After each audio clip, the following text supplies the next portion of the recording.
Hello folks, and welcome to the channel, or welcome back. And in this video I'm going to give you a short update on the previous video, because many of my subscribers had some very sharp views and they spotted a few issues that had to be corrected, and I just want to show you that these were actually corrected, although I should have stated it in the video. But you were absolutely right by making those comments, and that is what I like so much about all of you, that you always make great comments and tips, so you have a very sharp eye. So with any further ado, let's have a look on two of those comments and then see what I've done about it. One of the comments was that the bolts that are holding the wheel bearing to the upright are way too short, and here you have that bolt, and you can see it is really short, and I knew that when I installed it, but I wanted to continue to install things and change it afterwards, but I should have said it. But let's have a look how short they are. If I stick that in and then I take it out, see, they barely fit. So this is very, very dangerous.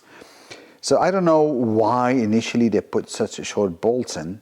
Anyhow, that day I could not get the proper bolts because the shop was closed. And I had no spare bolts in my supply, because these are 1.25 threaded bolts. So the step is 1.25. All the ones I have are 1.5. So I had to wait. So that's the original bolt. This is the new bolt. Of course, it's way too long, so we'll have to cut it off, because I couldn't get it in the right size. But at least this bolt will be able to go in properly into the upright and hold the bearing against that. Cutting those bolts to length, I'm always putting a nut up first, and then I cut them, and then I can turn the nut back. Otherwise it's going to be tough to get the thread right. So this nut is kind of like recutting the thread a bit that is damaged by grinding it off. I made a mark on my vise, so I know exactly where to place the bolt, and I can cut them all exactly to the same length. All right, so, and I'm using a very thin cut blade.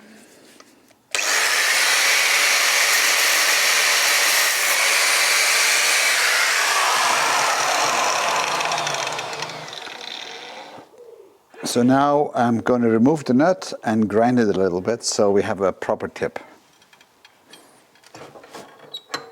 This is a bit hot, but it will work.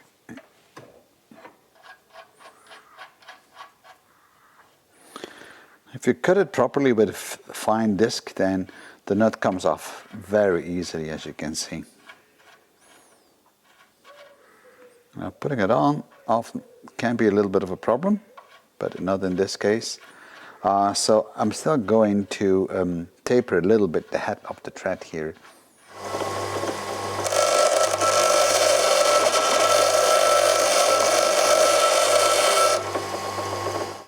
And here is the bolt that we just cut to length. I also tapered the head a little bit so it fits nicely into the wheel bearing. And the new bolts are having the same strength, 8.8 versus 8.8 on the old bolt.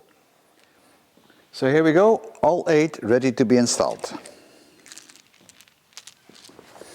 And as you can see, I'm actually putting the bolts in. You can still see the old bolts, but I'm replacing one by one.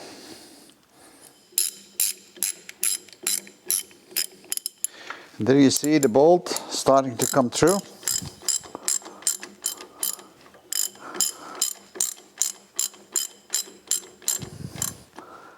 And that is it.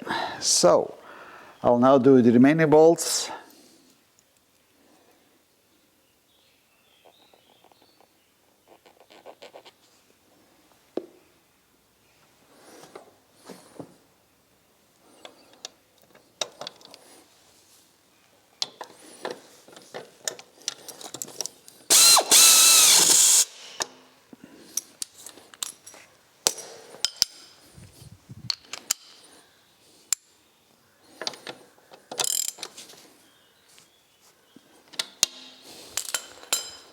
And the second comment that was made is that the disc was moving up and down a little bit. But the reason for that was that I had it locked down with 2 bolts. And if you look on that video, you'll see that I had 2 hexagon bolts in there. They are not really the proper bolts, and I even mentioned it. I have set it up here again for you so you can actually see it. And here I actually have bolted down the disc properly, the way it's supposed to be on the car. And I have a micrometer there so I can show you what the final result is. So let me move the camera so you can see it. So I've set up a micrometer and it's pointing to the top of the disc. And you can see the dial is set to 0, so I'm going to rotate it around so you can see how much play we have. And this is like 0.04 millimeters. I think that's quite good. Now what you see here, this jump is just some engraving in the disc. So that is good. Now that's the play vertical. Now I'm going to measure the play horizontal. So let's see what this gives us, and I'm really measuring on the outer edge. And here we have roughly about, or let's say 0.05 millimeter. So I think this is quite all right. And my end conclusion is that I have very smart and alert subscribers. And thank you so much for pointing that out. Although for the bolts I knew about it. I should have stated it in the video, but I did not. I'm sorry for that. And then for the disc, well, the reason for that, and I should have stated it as well, is that I didn't have it fixed properly yet, not in its final place. I just was holding it with 2 bolts just to hold it in place, just to degrease it. That was, of course, not the intent. These bolts went out later. And as you could see, the disc is actually quite all right. So I'm going to continue now with the rest of the car so I can give you the next video very soon. So thank you for viewing, and please by all means point out these issues, because I so often forget to say things, or I forgot to things in the editing phase, because there's always a lot of editing to be done, and sometimes I miss footage or something like that. All right, have a nice day.